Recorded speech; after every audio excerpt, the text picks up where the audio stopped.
And of course, thank you very much for joining our Sports Club Live this evening.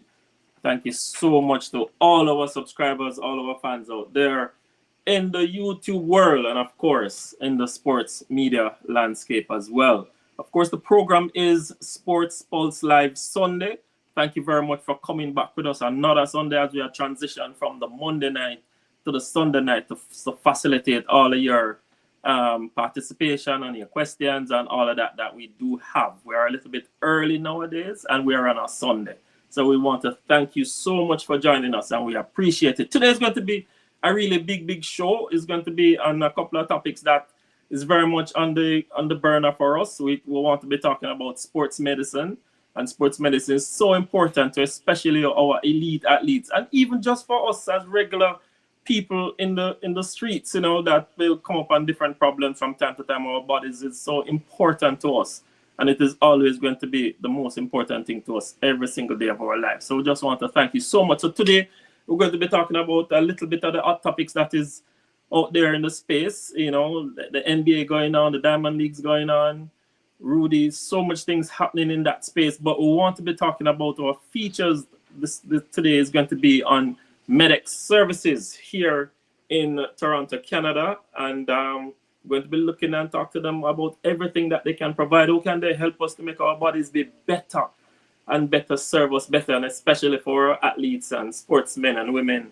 in terms of the elite sports that they practice each and every day. How can they get faster, stronger, more agile, that kind of a thing. And then we're going to be looking at two particular injuries this week. The calf injury that has been plaguing quite a bit of our athletes, especially this season. A couple of athletes having that kind of an injury. And we're going to be looking at that shin splint injury that has been plaguing a lot of different sporting discipline and the athletes in those disciplines as well. So we're going to be talking to Shimisha. Let me correct myself again. Why can't I not get that?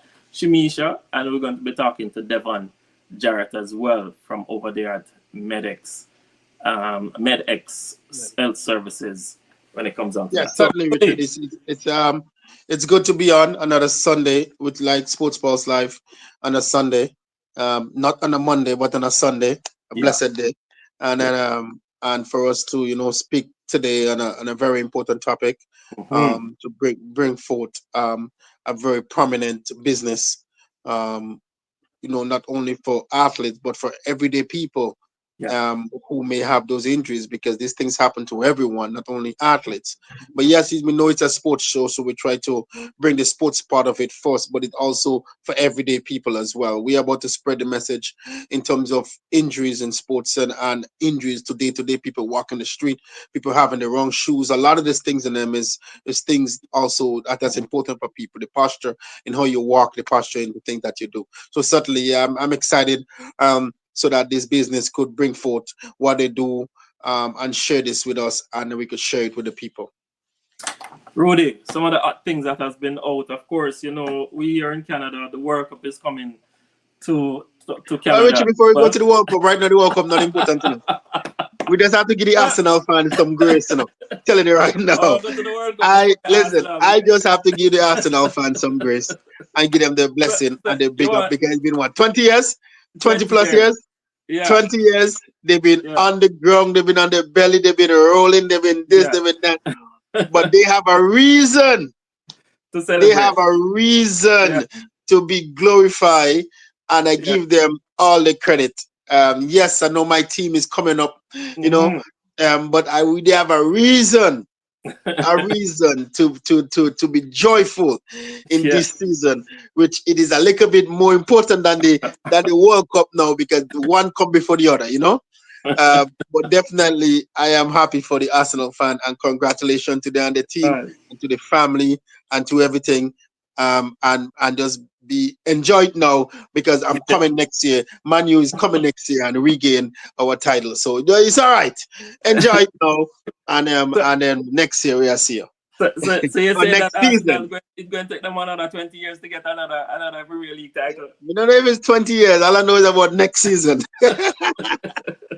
Well, Man United look really good this season, though. They came up from nothing. They actually win the game today. by Yep. 3-0 over Brighton, which was a really good game.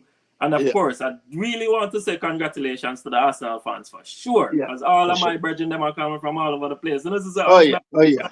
of course, I'm a Liverpool fan, so Yeah, you man. know, I didn't even listen. I didn't even get to call my uncle yet, because we know we just let him make him enjoy himself first, and I'm gonna call him when he calm down and tell him yeah, congratulations. But yeah, it's been a long time. The Arsenal a long fans time been coming. waiting, You and know, they've it's a been waiting long, a long time very, coming. very, very long time. I Yeah, must say, a yeah. very long time, and the frustration and the who knows who bun who at Jersey and who knows what happened over that years, man, and how much things that Pressure, happened in between then, but the pressure and everything. But pressure they have, Arsenal did and I under, know it but was a pressure for them too. We yeah, certainly was a pressure. They were so happy that Manchester City tied that game. They're extremely yeah. happy them tied that game, because you never know Well, what the ending was going to be. But listen, I am really happy for them, well, it's good that and you talk certainly about Manchester we, City because their coach is leaving at the end of the season.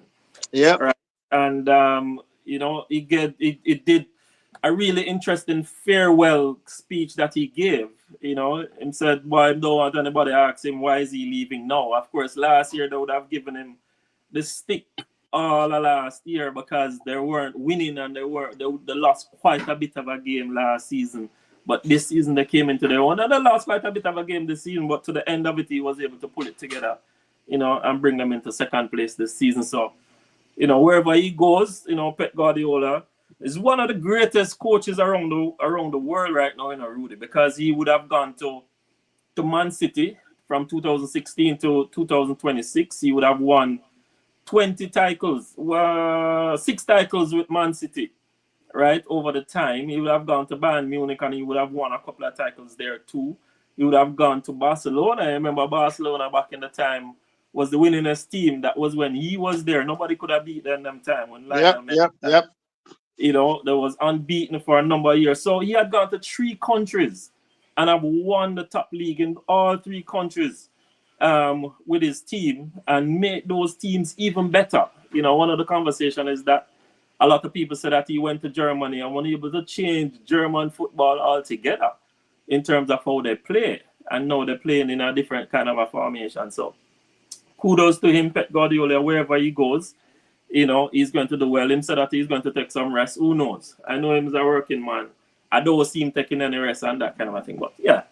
So another thing, Sharika Jackson running yesterday, 21:87. Hmm. She's back. She's really back, yeah? She's super back. Uh, She's back. Like she's back, last back. last She's week she back, run back. Yeah, last week she run 22.08. So yeah. she's really stepping down and she's really She, coming back. yep, she's back. She's back. I am Shana Weibo is back too. Yeah, She'll get where she have to be in due time, and those meets with those type of competition will get her there. But she's also could be a threat, but she'll hit the 21 very soon. yeah. Um, I'm not worried about the season. I know about the meets they're having, and we have some college Mhm. kids who is running pretty fast and running.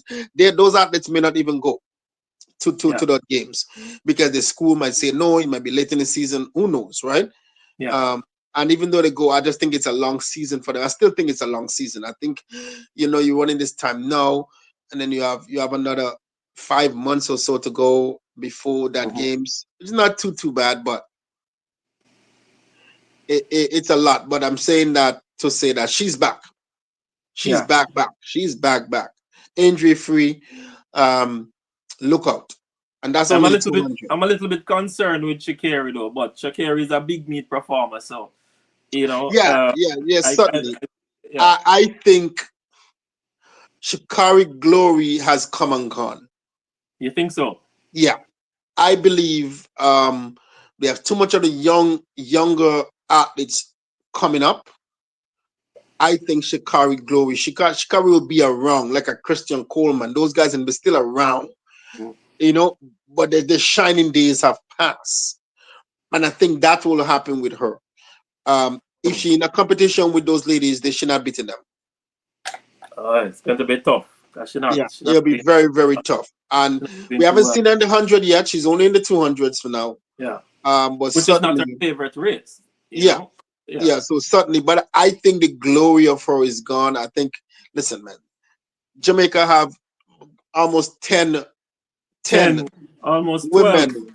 Oh yeah, running that, and Coming Shakari every Jackson second. is not part of it yet, Yeah. and she's not part of it yet. I haven't And seen before the Melissa Jefferson. season I haven't done, seen you could Melissa reach. Jefferson though. But I'm Huh? expecting she to come onto the scene at any And time. that's the thing about it. That's what I'm Yeah. saying. That's what I'm saying. My thing is that I also think that, and that's the thing, because once somebody come and take over your shine, Mm-hmm. especially we see that in the United States, when one person come and take over your shine, it's almost like you getting dull. You're Yeah. shining, but it's not as bright as you know. So I think that's what it is with her. I think her Yeah. shining days are done. She'll be around, but I think her days of shining and on the global stage put up. No, Done. I don't But think so. Yeah, I not following you with it still. I think that she have something to give in that 100 meters. Anyway, let's yeah. move on to the NBA and the NBA playoff in It's a particular. shocker in the NBA. I'm telling you now, the mecca What of do you mean it's a basketball. shocker? What kind of Listen, shocker the it is? mecca. Shocker from who? Listen, in at the mecca of basketball, New York Knicks is shocking the NBA world. I'm telling But you now. all season they've been doing that. I No, mean, I tell you guys that New York listen, Knicks man. will have to be at the season's going to be New York Listen, Knicks OKC I at the finals. I did not expect I did not expect the Knicks to be there.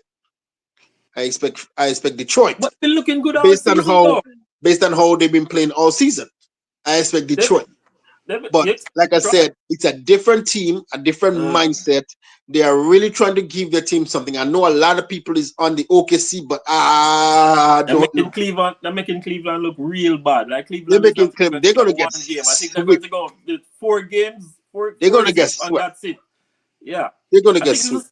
I think it's the same thing They're with gonna get OKC and swept. the Spurs. OKC and the Spurs, the same Yeah, thing is that this is definitely set up for the yeah. Knicks They're gonna get swept. OKC finals.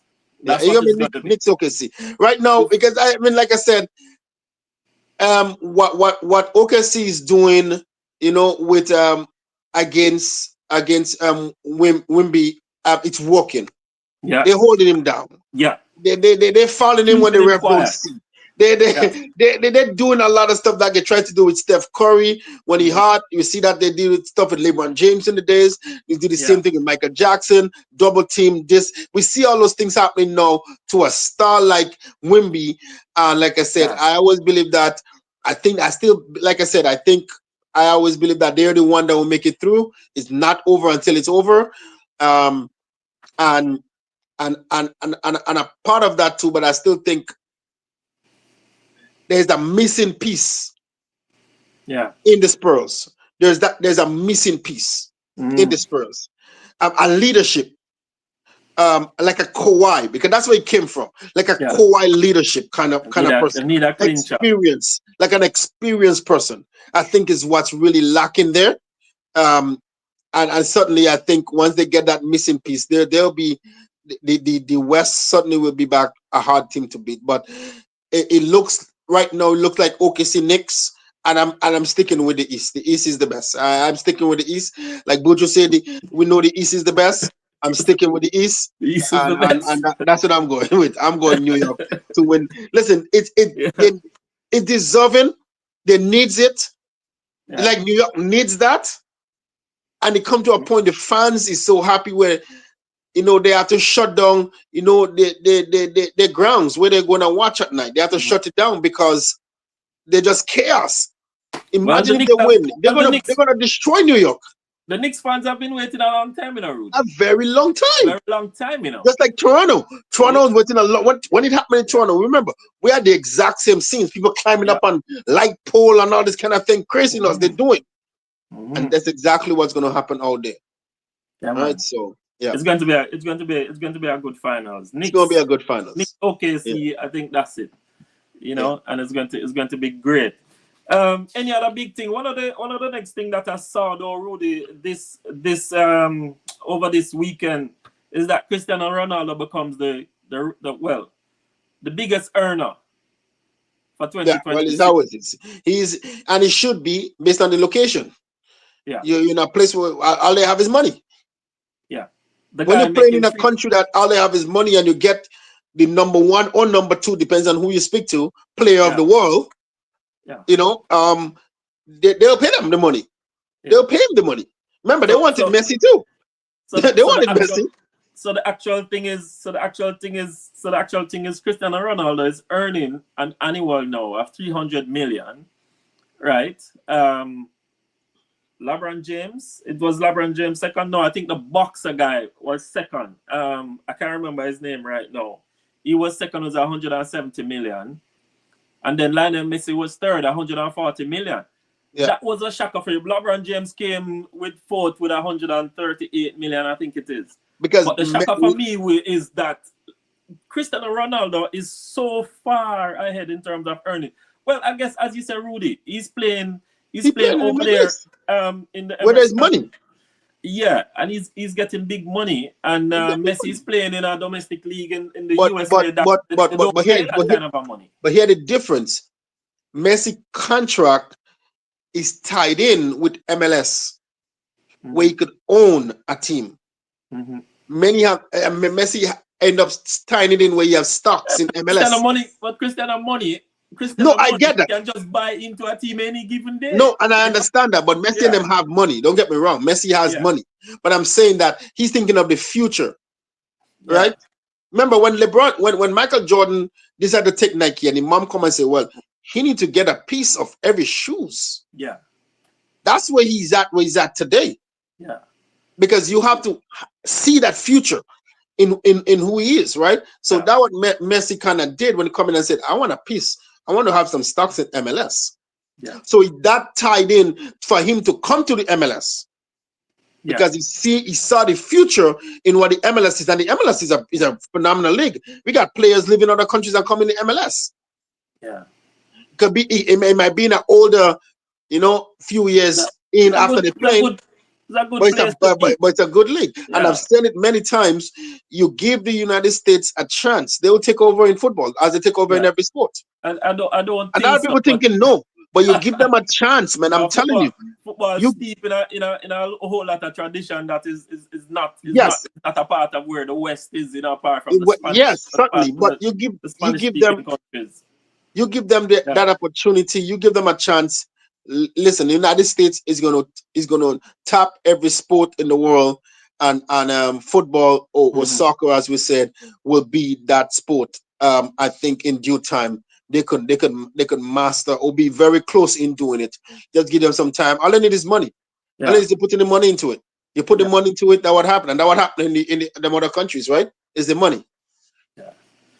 All right. Well, we appreciate that. So that's some of the headlines that we have been following over the week, and we just want you to chime in as well. Remember to send us your comments as well and tell us how you feel about your Arsenal team winning the Premier League, or you feel about Pep Guardiola leaving Man City after being one of the winningest coach around the world. Yeah, Sharika Jackson winning form that she has certainly overcome a whole lot of injuries. So it's 3 injuries that she had to overcome. overcome. At Yeah, one stage, she never knew that she would have been making it back at all. She would have been giving up.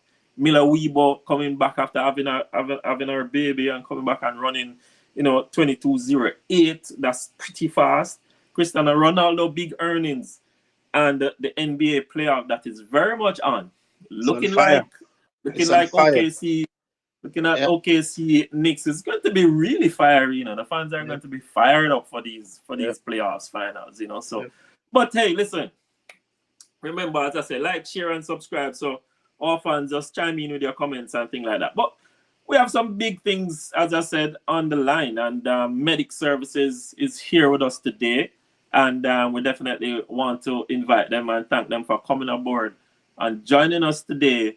And we're just going to jump right into a discussion into who they are, what they're about, and how can they help us, and how can they help our sportsmen and women to get better at their craft. Are they able to make them run faster, to shoot better, to be more agile? How you think? Let's bring them in. And as we have here, Shamisha, how are you? I'm good. How are you? Thank you very much for joining us. And we do have one of the great physiotherapists, because these persons provide great jobs to ourselves, regular people in the streets, because we need them. And of course, we're talking sports, so they provide great services to the athletes and sportsmen and women out there. We have Devon online as well. So welcome, guys, to the Sports Globe Sports Pulse Sunday live here on Sports Globe YouTube channel. How are you all doing? I'm good, thank you. I'm good. Thank you for Thanks having for me. having us. Devon same was a tracksman already, Rudy. Same used to do the running thing back in Jamaica, but we're going to find out later on when he used to run. But Shamisha, you never used to run anything at all, did you? I sure did. 1 in 200. Yes. You run 200. Yeah. Hey, we see Jackson running 21:89. You think you could have match up to that? No. No. No way at all. But I was good, but not that too good. far. Okay, School. fantastic. That's about it. Yeah, man. So we're talking about Medex Services today, and of course, without medical services, as I say, as definite human beings, it is going to be difficult for us to be out of these kind of services. But Medex Health Services, Kamisha is a manager over there. Kamisha, not Kamisha, Shamisha, tell us a little bit about Med Services. When it started, how it got started. I see, you guys have been around for a little while. So just give us the introduction to Medex Health Services. Sure. So my name is Shamika Duhaney of Medex Health Services. We've been around for almost 20 years now. We started the clinics about 14 years ago. The Medex was founded by our founder, Cheryl Kerr, Jamaican-born, woman-owned, Black-owned. We recently expanded our franchise, so we have 3 locations now, one in Brampton, one in North York, and one in Pickering. We provide services for motor vehicle accidents, obviously routine maintenance, WSIB, slip and falls. I've taken a particular interest in sports medicine as I have 2 daughters who are track athletes. Okay. And yeah, so now we just decided that it's really important. I think instead of waiting to be injured or waiting till you don't feel well, it's better to maintain, your health so that you always feel good. I think it's human nature for us to go seek medical attention when we have an issue, but I think it's really important that we try to prevent issues. I think prevention is really important. And that's what we are trying to do, especially in the Pickering location. We have a special place in our hearts for sports athletes because we think that a lot of athletes, especially young athletes, play sports through injury. We're finding more and more that in certain sports, coaches don't exactly provide or advise that athletes should get treatment as a part of training. It's more when the athlete gets injured, they say, go get treatment. Okay. But as Devon will explain later, we know that injuries can take you out the game for weeks, depending on the type of injury that it is. And Devon will also speak to deconditioning. So if you're injured and you can't train, you're deconditioning your body and not leveling up to the next level. Right. So we think that it's really important to, prevent injury and just get routine maintenance so that you can be more resilient. Your body's more resilient so that you're not prone to injury. Yeah. Well, you said that you started approximately 20 years ago? Yeah, you've been in the business. What are some of the most common injury people come in for? Is it accident? Is it sports? What is it that people come in for? What's the most common one? When we founded the business, our biggest book of business is motor vehicle accidents, WSIB, and slip and fall at our flagship location. We opened our second location in November of 2024, Devon? Yep. And then our third location in December of 2024. And since then, we've been ramping up the sports injury side of things. We were really lucky to find Devon and Devon to come to us because he's really, as a former athlete himself, he knows a lot about sports injury and can kind of weed them out and treat and assess them. So that's what we do. Shamisa, what's the list of services that you provide? Because I see you provide acupuncture, you provide... Absolutely. So within the clinic, we do physio, chiro, acupuncture, massage, and then different modalities that Devon can explain later within those services. As a whole, the company does case management services. We do social work, psychology, occupational therapy. We do home care. We're kind of a multidisciplinary clinic. We kind of do everything but surgery. We started a family doctor practice, so we have family doctors in our facility as well. So we kind of do it all. Okay. And why you decided to go into sports injury and having a look at that in particular? Is there a reason why? Absolutely. So we put my daughter in track maybe about 2 years ago. And through that journey, when she got her first injury, we realized this is kind of scary. And how do you navigate this? And we realized, speaking to other sports parents of different sports, that, like I said, coaches don't exactly recommend treatment as a part of the training protocol. So once we explored that further and spoke with different coaches of different sports, we decided that, that's something that we kind of wanted to focus on and promote. And Devon's really interested in that field or that specialty, that discipline within physiotherapy. And we figured out how we could work together and promote it more and just bring more awareness. So my husband and I started a program called Athletic Wellness Initiative, where we invite a select number of teams to come get treatment, regardless of if they have the means or not. So we have a nonprofit arm called the Medex Health Foundation. And if an athlete does not have access to private insurance, they can come and treat at our clinic, and the Medex Health Foundation will absorb the cost of the treatment. We think it's very important for kids, young athletes especially, to have access to treatment and not let the financial aspect of it be a barrier to maintaining good physical health. Mm-hmm. I thought you was going to tell us that it's because you were in track and field and you had a bit of an injury. That's why I say, hey, listen, if I get into this kind of a service, we must have to have some kind of a sports injury segment to the whole thing. But you don't. It's because of my kids, because my kids are young sports athletes, and Devon treats them, so he'll speak to you at everything that could go wrong with the legs they've had. So I've treated them a few times. So. I haven't dealt with it personally, but I've dealt with it personally as far as the kids are concerned. Devon, she wanted to take it to another dimension because she stopped at one point in her life, but now she see her kids interested in it, so she wants to ensure that they becomes a star. Devon, I can't help it. They're really good. They're good. They're really talented. good. Yeah, they're talented. Yeah. Devon, as we bring you in, to talk about some of the injuries that you have seen, of course. Tell us a little bit about your background and how you got involved into this practice. Why you didn't want to become a doctor, a straight out doctor?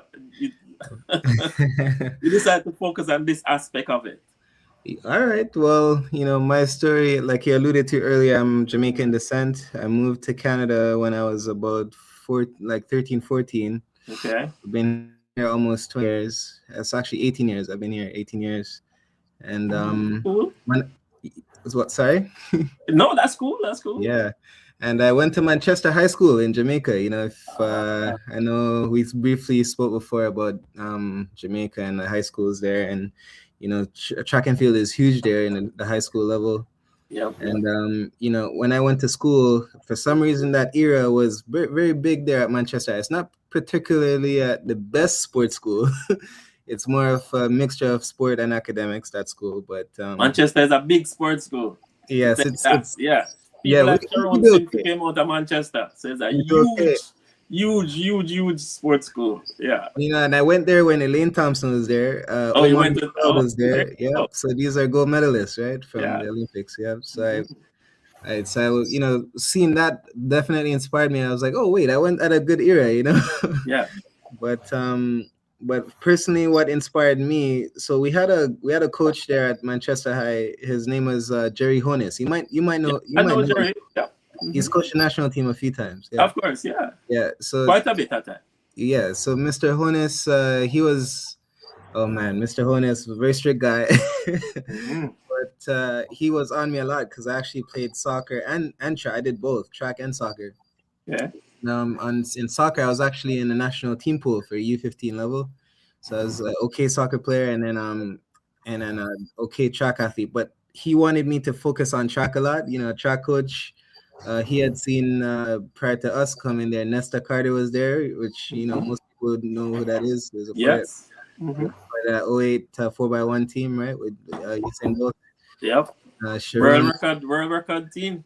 that's the world record team, yep. And Sharon Simpson also went to her school. That was like getting that double silver. Yes. And so he wanted me to focus. He's like, you have potential, but I mean, I was young. I didn't know, like, I was I'm like just playing, right? Yes. And I would get injured a lot. And he would send me to like there was like a team doctor that worked with us and stuff, and the team doctor would sometimes send us to a physio. And so the physio helped me a lot. I would have various issues come up, playing two sports, you can imagine, right? Yeah. A few things came up, and I think that was the first time I was like, oh, this is cool. This is something I could possibly do later. I never, like it was just the seed planted, I'd say, like at that time. Yeah.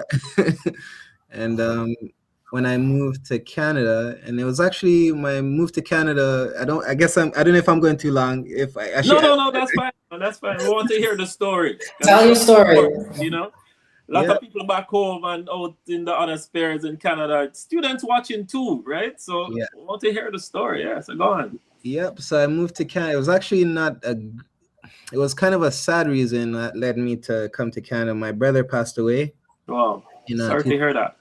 Yeah, no worries. In 2009, and I had this brother. We had different dads. My mom had 3 sons, and she had 2 sons with one guy, and then he moved to Canada actually, and then they separated. And then my dad, she had me with my dad, right? Okay. So eventually, he moved there in the 80s, and eventually he got his sons to come. His 2 sons to come, and then so my brothers were here since the early 2000s. Like 2001, I think. And so when they came, my brother, we kept in touch, everything, but my oldest brother passed away in 2009, and the middle brother, he was still here, and he wanted my mom to come and stuff, because we came up here for the funeral, and I went back to Jamaica and everything, and I went back with the intention that I'm living and I'm Jamaican, I'm gonna stay and stuff. But then my brother, he begged my mom to come back, and then she came back, and then that started that whole journey of coming. And well, immigration to Canada is quite a few things. It's not that easy sometimes, we all know that. Yep. It's not that easy sometimes. So when she came, like, we had to apply. Well, she applied for a work permit. Thankfully, they gave her a work permit. When you get a work permit, if you have a dependent child who is younger, like you know what I mean. Dependent is like younger than 18. Yeah. You have a dependent child that's younger than 18. They're allowed to come and go to school, which I don't know if that's a common knowledge. Actually, I think we didn't even know that. Actually, a family friend who is like she's a lawyer. She knows a lot about that stuff. She helped us with that. And so I actually came on my mom's work permit, and I attended school. So I attended school I started high school here in grade 10. Grade 10. Yeah, grade 10. And then eventually, we got like a permanent residence after about 2 or 3 years later. I think we got permanent residence. Yep. And then so that started the whole journey. But did you continue track in high school here? So that's the reason why I brought up that immigration stuff, is because yes, I did try, but so I lived in Etobicoke when I moved. Okay. And Etobicoke is like West Toronto kind of thing, close to Mississauga. Yeah.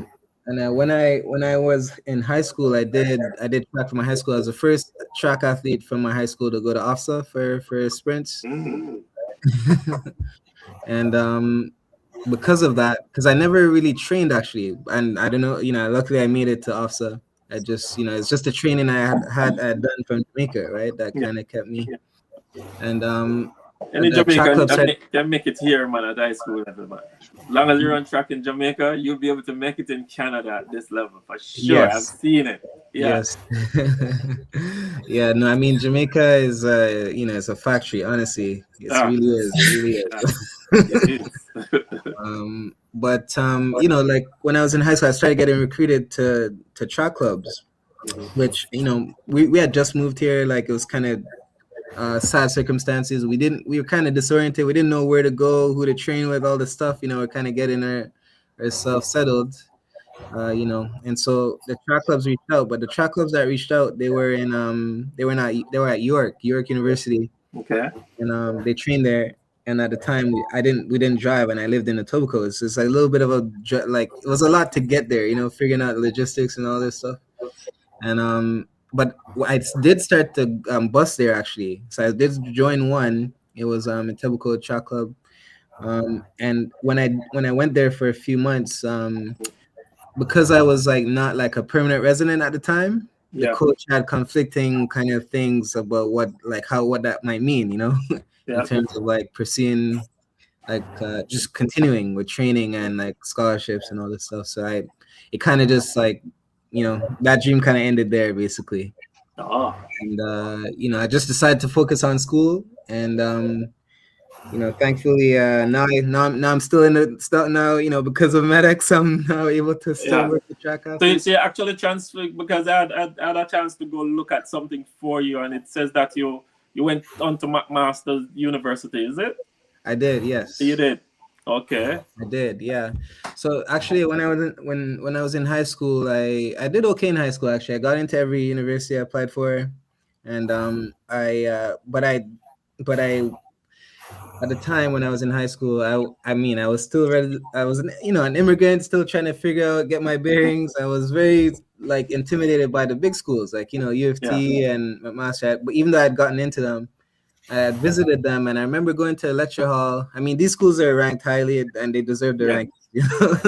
but you know, I was very timid at the time, so I was like, okay, I'm gonna go to schools that like would be smaller for undergrads. So I went to Ontario Tech University. Oh, you did? In Oshawa, yeah. I did that. I went there for 4 years, and honestly, no regrets.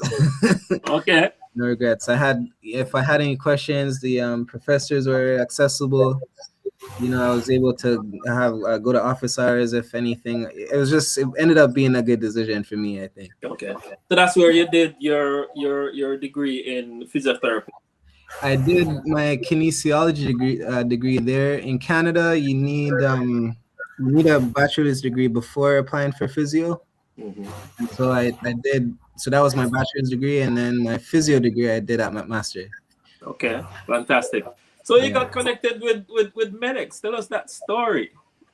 Medex. Here's a Jamaican-owned business, and yes, you know, you Jamaican, an athlete from Jamaica as well, from a fantastic track and field school, very big in sports, and you get connected. You know, how did it come about? How did you guys meet up? So, good question. So, on LinkedIn, actually. LinkedIn. So, I actually got connected. So, like Shamika mentioned, you know, they're the founder of the clinic, or the business, really, Cheryl Kerr, her business partner and like partner in life, yeah, he had reached out to me actually. And, he did. He reached out to me on LinkedIn. I wonder how did he find your name in all of those graduates and all that kind of thing and pick you out? Yeah, it was a good pick. That's a great question. I need to ask him that actually. I don't know. I need to ask him that. I'm not too sure, but you know, he reached out to me.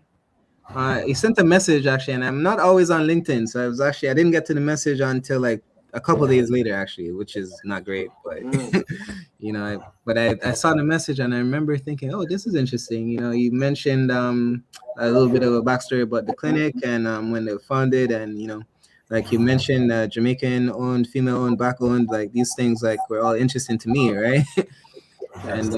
And so when I saw the message, we then planned a meeting, and I had like a virtual meeting with him the first time.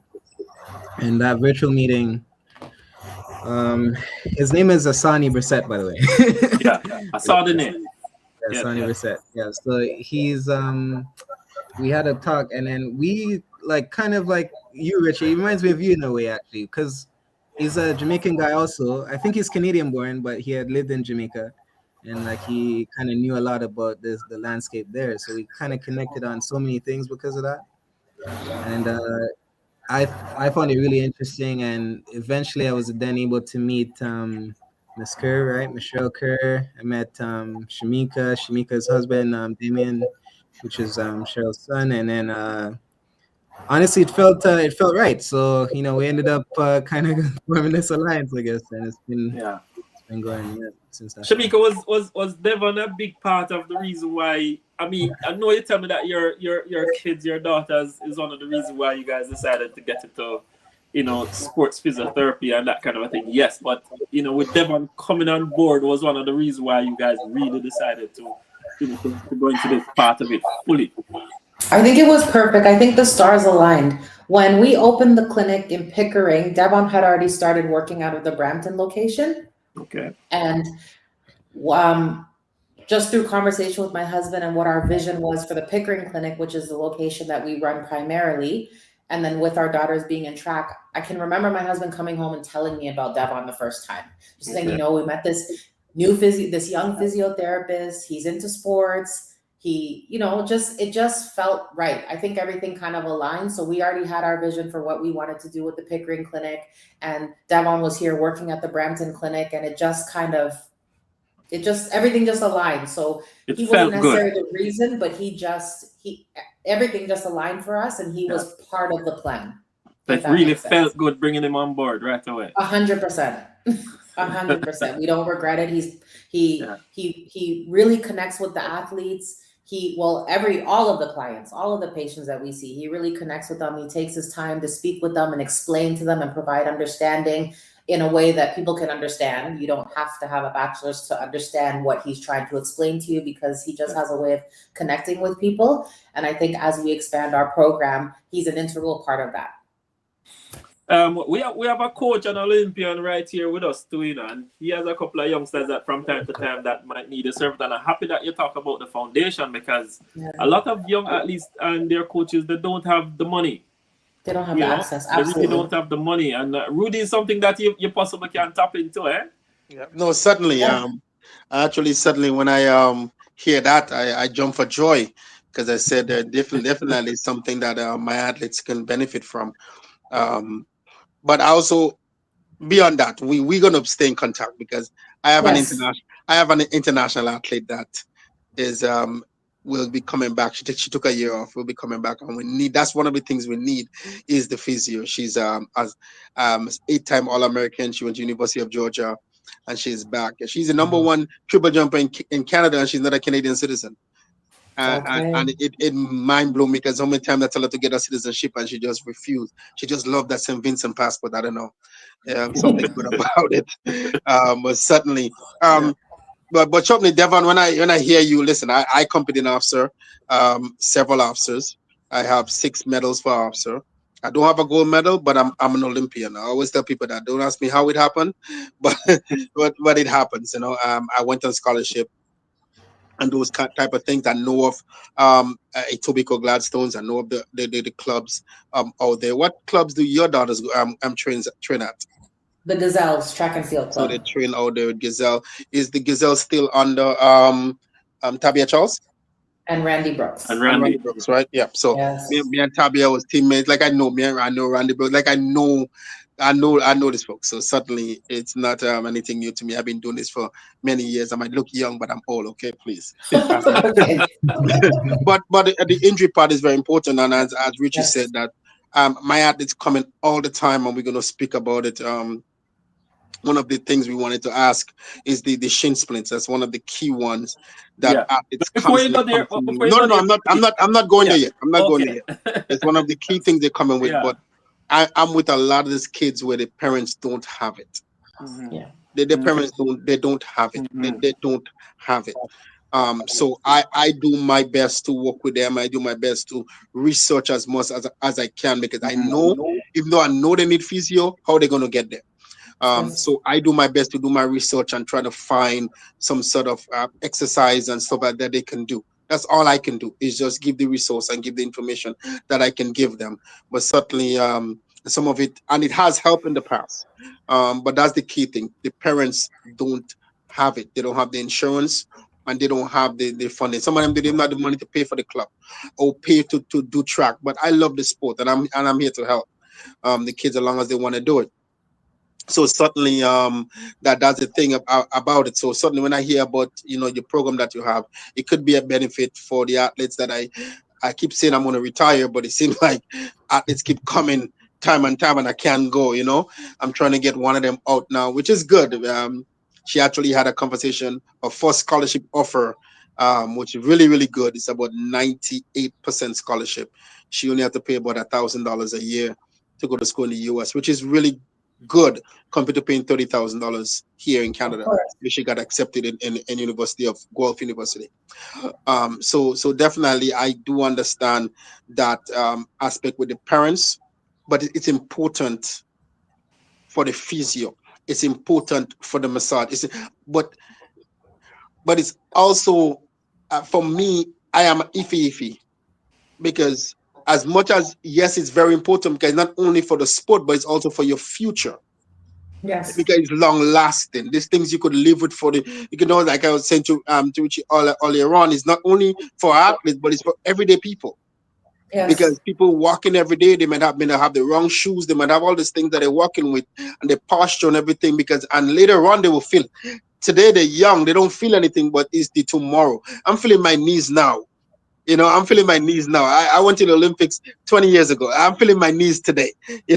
So So and certainly it's something that would happen with them. So yes, I get it and I understand. And I say to them, I do understand you don't have the money, but you have to talk to your parents, especially if it's more, because the future is really, really important for you. So it's not just for the sport. So sometimes I'm iffy. If an athlete is really serious, I really, really push them.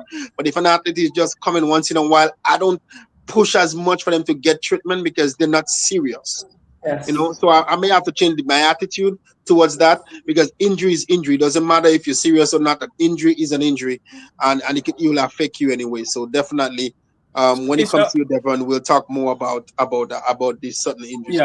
Yeah. Yeah. But let's get to Shamisa a little bit more and get down into it, because she's providing a service for some athletes who can't afford it. But let's look at the business aspect of it, Shamisha. What kind of expense is it? How expensive is physiotherapy? Because people might be saying it's expensive and maybe it is not. You're getting a very great service. What kind of how expensive it is or non-expensive it is? So it depends on the services and obviously the nature of the injury. And Devon would speak to the plan of care and how much is required to recover from an injury. But an initial assessment is about $110. That gives you the assessment and a treatment. And subsequent sessions are $85. Yeah. And that's pretty good. That's pretty good because listen, guys.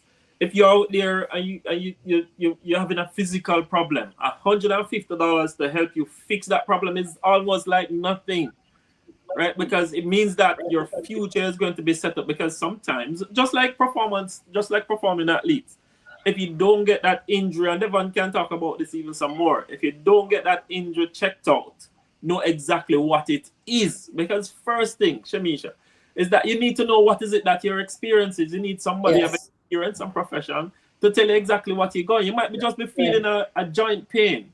You're not paying it any mind. The money that you pay for it is going to set you up for the future, as Devon says. And one of the most important thing, and I know sometimes and that's for parents. So parents, if you're listening, please listen to that. There are people who went to schools for specifics. Yes. And not every time you get an injury, you run to a doctor. You go to your family doctor. Your family doctor is not a foot doctor. And he may not understand the certain parts of the body because he studies something different. So a lot of times you have to go to the right people. And that is a key thing. And I know, and I'm not probably saying this speaking for you guys. You guys going to give me a promotion later, but certainly but that's serious, because the minute you hear somebody I'm going to go to the doctor, go see my doctor, they call the doctor, and the doctor don't know about an ankle because the doctor that's not his profession. Yes. Yes, he's a doctor, but his profession is not that. You know what I mean? It's like teachers. You have a teacher who's a math teacher, but he's not a science teacher. He's a math teacher. So you Yes. cannot go to the difference for some things, right? But it's the same thing. So that is the key thing. So parents, I want you to put that out there for parents who are listening. Your kids must, or you yourself have to see the right people so that your injuries can be faster. Results come back faster and everything could be good. That's really, really an important thing. Yeah. And Yes. Devon, I suspect that you would handle some of those other injuries apart from sports injuries. Is that correct? Absolutely. Yeah. I mean, the reason why I went into that whole spiel earlier about what led me to move here is because my brother's like death actually changed me a lot. Like I Oh, became more okay. aware of like health as a whole, really, because he died by suicide. Actually, it was like and typically that alludes to mental health, right? So while I am Oh, trained in sorry about physical that, Devon. injuries, yeah, no worries. While I'm trained in physical injuries, I'm not like a psychology expert, but I always try to be aware of like the full needs of a person, So even if that means I have to refer them to someone that is appropriate, kind of like you said, Rudy, like they're just things that will be kind of outside of what I'm able to do, right? Or what a doctor could do, or yeah. So it's we try to meet the people where they are and try to direct them to where they need to go, kind of thing. Yeah. Shamisha, I know the business part of it is your thing, all right? And Devon, we want to talk to you a little bit about a particular feature in regards to shin splint and the calf thing. So definitely want, all our viewers, if you want to chime in and ask a question in regards to that, remember to send us your comments and let us know what you want to ask the physiotherapist, or if you want to ask Medex.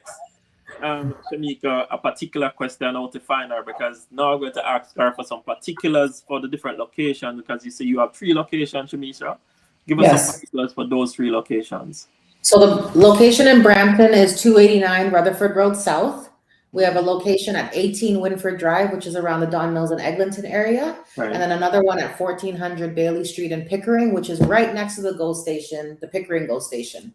So we're conveniently located all across the city. Right. And yeah, I think we have reach. Yeah. We have reach. Of course, you have some social media handles that you want to give up to us as well. Yeah, so for Instagram, I have it. Well, I don't know if you can see my name, but it's at Medex Health Services. You can find us there. The website is medexhealthservices.com. And then you'll find all of our contact information. If you come to the Pickering Clinic, you'll see me. I'm always there. And we're around. We're open 5 days a week. We have the family doctor, like I said. Davon is with us, but he floats between all of the clinics. So you'll see him at each location. And yeah. I've taken a look at your Instagram page and a couple of things, and just to look inside to see the equipment. You want to tell us about that? The kind of equipment that you have, that people coming to you, that they know that they're getting first world services. You want to talk a little bit about those? That. You go ahead, Devon. Yeah, sure. So in the physio world, like a word that you might hear a lot is modalities. Like modalities, that's like physiotherapeutic modalities, right? And when you see a physio, regardless if it's here or any other clinic, like you will do some sort of electrical therapy, and that might be, it gets technical, like IFC or TENS or something like that. Or you could get like ultrasound, therapeutic ultrasound. You could do something called laser. Yes. Right, you could do shockwave potentially, and of course, like as a physio, we're trained to use our hands for certain manual therapy techniques also that are needed when necessary. I'm sorry, my son just stepped in. Sorry. That's all right. We got cupping. Yeah. Paraffin wax. Yeah. We have paraffin wax also for hand-related issues. We have honestly, like we do quite a few things, like acupuncture, like Shamika had mentioned before.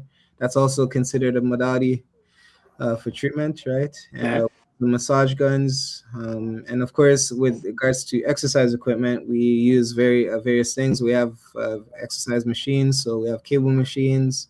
We have the bands, right? Like TheraBands. We have dumbbells, free weights. We have recumbent bike and a treadmill.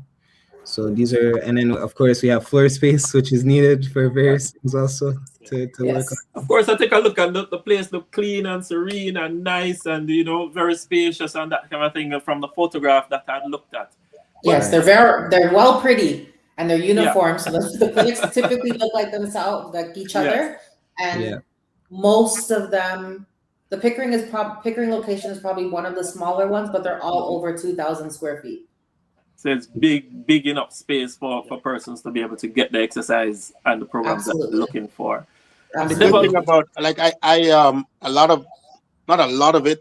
lot of stuff is new compared to my days in competing, because technology and the tech of things changed. Like the massage gun, that was never a thing. That just come about maybe 5 years ago. I would assume I'm thinking it's recent. The massage gun has really come about. But the thing I've done in the past, I did acupuncture, I did the laser, and I did the very deep, tissue massage. So a lot of things I've done, but a lot of this stuff today, I would have recovered a long time. So the stuff you guys have today, I'll recover in a week than doing 2 weeks, right? I think that's part of the trick, though. I think because we are able to provide pain relief, it tricks you into thinking that you're okay. But consistency is the key. Yeah. There's like Devon would have a program. So like initially you come in and you're in pain and he's going to manage that pain so that you can feel okay. But then you need to continue a course of treatment to actually heal from that injury, because you feel better doesn't always mean that it's better. Yeah, certainly. Certainly. Yeah. So you have a wide range of services and you have lots of equipment to help, and Devon have a lot of strategies and a lot of programs and a lot. But Devon, what has been your most miraculous treatment? What was the injury? And what was the most miraculous thing that you have done? Your patient come in, looking pretty banged up, and it's boy, don't know if you're ever going to be recovering at all. What has been that one patient that you would have taken care of that you say, hey, listen, I never know, even myself, I never know that this patient would have recovered in this kind of way. Do you have anything like that? Recovered? Good question. I mean, great question. I've seen recently a client who she had a concussion actually.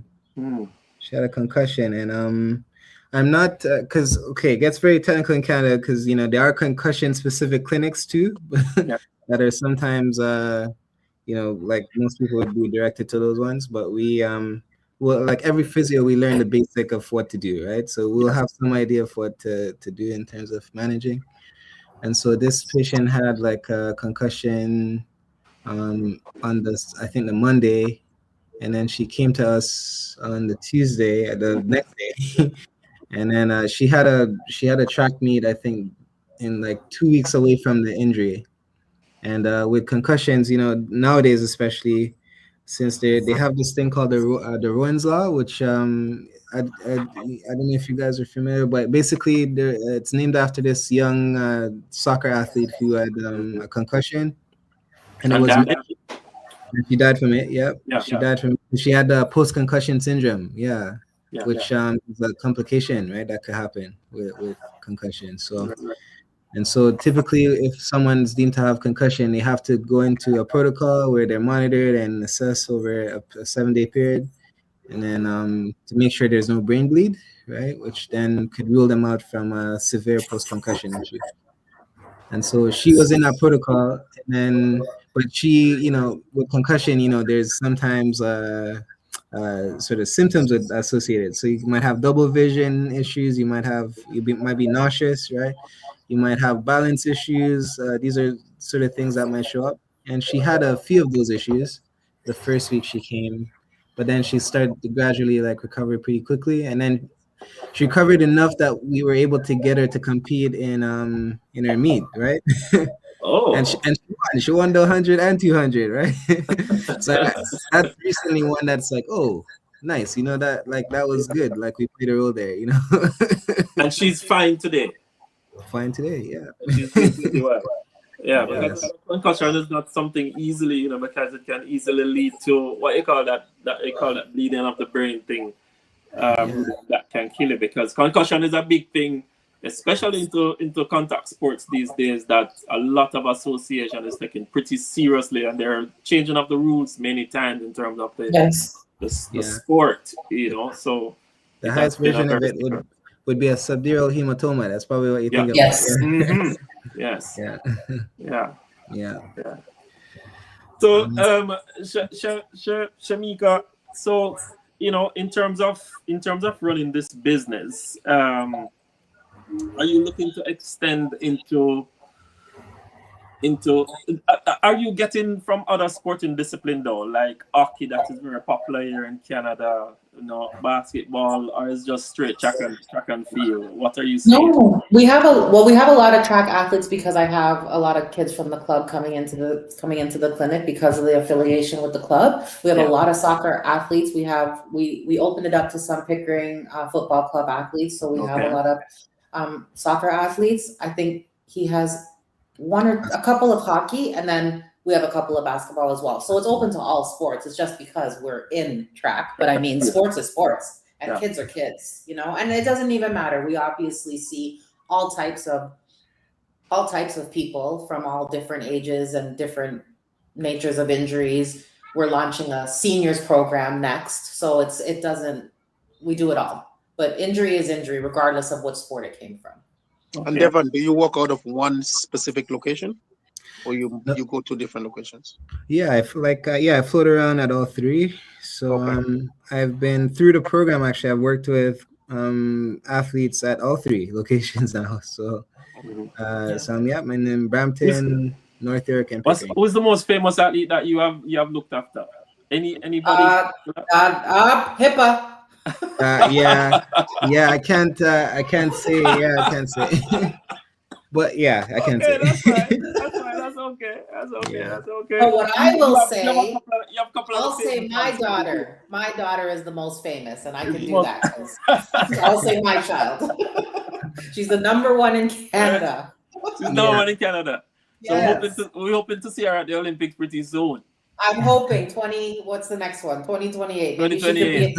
She'll only be 16, but Quincy Wilson did it, so maybe she'll be on the relay team. Of course. We really appreciate it, Shamika, from stopping in with us, and we're going to continue the conversation, though, SportsGlobe fans, in regards to the sports injuries that we want to be able to talk to Devon about. And of course, those two sports injuries, from where I sit, is two common sports injuries that a lot of us, tend to not wanting to take pretty seriously, and that is the shin splint and the calf injury. These muscle groups are, Devon can tell us a little bit more, are very important to, every single sport. Once you have to be using the foot, it becomes a pretty important part of your body in terms of how you compete. And especially for high performance athletes, these niggling things, a shin splint, as far as I'm concerned, can last for years if you don't get it treated. A calf muscle injury can be there niggling at you for many, many years. So, Shamika, I don't know if you want to stay with us for this discussion. I do not. It's dinner time. Thank you guys for having me. I appreciate it so much. And Shamika, I'll be looking forward to see you in St. Catharines. Yeah. For officer, I will be there. It really have me walking out of there already. But before you go, we won't be at OFSA, but we will be at Centrals this week providing services. We will be at Centrals, and then we'll be at Summer Games. My daughter will be at Summer Games. Okay, give us those numbers. Give us those numbers again, Shamika, for persons listening right now. I wanted to reach out to Medex Services in regards to getting treatment. So you can get us at 416-493-9797. That's the flagship location, and you can reach all locations through that number. Okay, fantastic, guys. Appreciate it, Shamika. Certainly, we will talk about partnering up certainly with an athlete. Definitely. We're going to go from there. Richard knows how to reach me. Yeah, I love these kind of communication. It brings people together. Once people are together, then lots of business can happen. Who knows? Yeah. Thanks again, Shamika. Thank you so much. Take care. Appreciate it. Chat. Bye-bye. All right, Devon. So is you and us now want to be talking about these sporting injuries and how significant are they? Is athletes need to pay attention to them, or they can just rub their whatever it is? What is it that they rub on the foot now, Rudy? In terms of when you're feeling pain, because is the Listen, spray? a lot of What you call athletes, it, the magic spray they're using these days? but What all is it this that thing they're doing, they're using the TB, the tape, and they don't know how to use it because they see somebody use it. They want to wrap their ankles, they don't know how to do it. Exactly. They're running with a big band on their ankles because they see somebody do it, or on their knees, and it's like, so if you ban your stuff, that means you're hurting. Why are you doing it? If you're injured, why are you still competing? Yeah. A lot of these things with these athletes, but they don't know better. All right, so let's They start don't know off with better. start off with shin splint, because is a thing. I think up until today I still have that thing from high school. I never get it treated ever, But tell us, what is shin splint, Devon? What is this kind of an injury, and how is it caused? Sure, yeah. So shin splints, I dealt with this too as an athlete, so I have some experience. I know Coach Rudy, I know you're an Olympian, like you said. I'm sure, well, I can't speak for you, but I almost certainly you probably had it at some point. Yeah, I never had shin splints. Oh, you never had it? Okay. No. Okay, all right. Well, I dealt with it, but so shin splints is like the general term, or like what some would say the street name, right? Yes. But the physio name for it is actually medial tibial stress syndrome. Okay. Or anterior tibial stress syndrome. So depending on which side of the tibia, which is the bone, the shin bone, basically, right? Yeah. So shin bone, you could get like pain on either side of the bone, and it has to do with where the muscles in the lower limb there are attached to the bone, and you could get irritation there for a few reasons. Yes. Some reasons, one of the main reasons is the type of shoe you wear. Like if you're wearing the wrong shoes, this could cause it. If you the loading is a big thing. So if you had like an off season and then you start to train again and you ramp up your loading too fast, right? Mm-hmm. This is another thing that could cause it. And then personally, when the reason why I brought up that I dealt with it, when I used to train in Jamaica, I remember I developed it in hindsight, and since I've learned about the injury and like what caused it in school, like I realized my thing was the track surface, or the surfaces that I was training on. So yeah. So if you're training on a surface that's too hard, too many times, because the surfaces, like if you're training a hard surface, a lot of demand on the bone and the muscles, right? And so this is also a huge cause of this issue. So occasionally you might have to change surfaces or like alter how many times you're on the hard surfaces to prevent this. Does it actually go away over time, or without treatment, or it's something that you need to get treated? Yes, treatment is important. So treatment, a lot of reasons too is like when you have tight calf muscle or tight muscles in the lower limb, it starts to pull on that the bone where the muscle attaches into the bone. Yeah. And so you have to do things to like release the calf muscles or the lower limb muscles. When I say calf, or when a lot of people say calf, it might mean a few different things, because there are a few different muscles in the calf complex, right? So it could mean just depends on which one is affected and stuff. But typically with therapy, we try to release the muscles if there's tightness. If there's weakness, we try to strengthen a specific muscle. If there's some people have something called flat feet or pes planus. Coach, you might see people with this. Yep. This is one that is a huge problem actually. Like I'd say over 80% of people I see have who has this issue, they have flat feet. Yeah. And they get this thing at the foot and ankle complex called overpronation, where your foot lands and it kind of rotates or twists when you're like pushing off and stuff, right? Okay.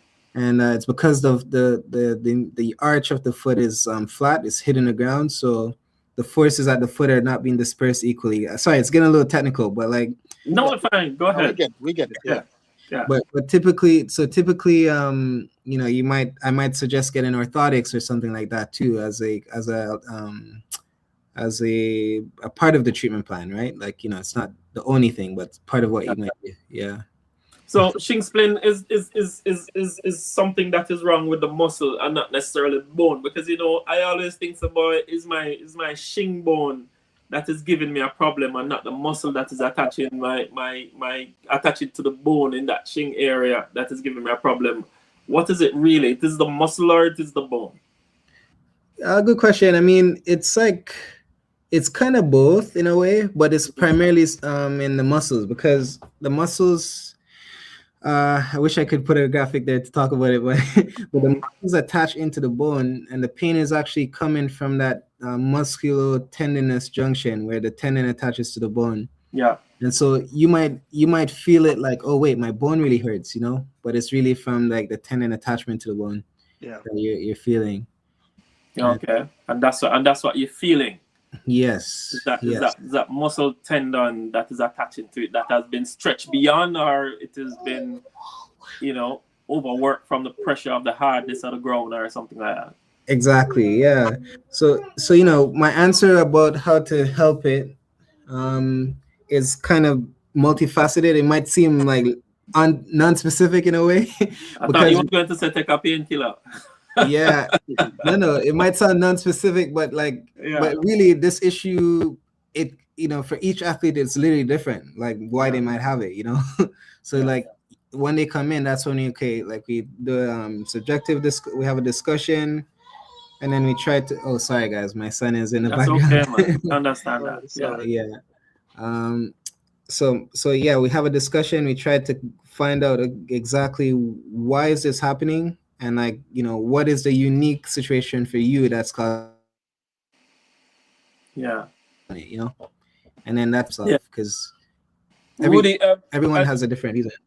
Yeah, Rudy, I suspect that you in the coaching world, you would have seen a lot of athletes suffering from this injury, right? And wondering why is it that they're having it. But in terms of performing with shin splint, how difficult is it? That's for me? Yeah. No, it is difficult because they're in pain, right? And in spite of anything there, once you're in pain, you're in pain. You cannot perform great when you're in pain, and especially if you know where the location of the shin splint is right at the front, right where you connect with the ankle and the knee. So that whole part in there, right? And that's the part you use. You really use it, right? Certainly. So they're in pain. They go through it, but then they say they're still in pain. So Devon, in terms of athletes want to ice it and those type of things, is that a good thing? Is that not a good thing? Is in terms of not only the shin splint. Yes, we're talking about shin splint, we're talking about injury too. Is that a good practice?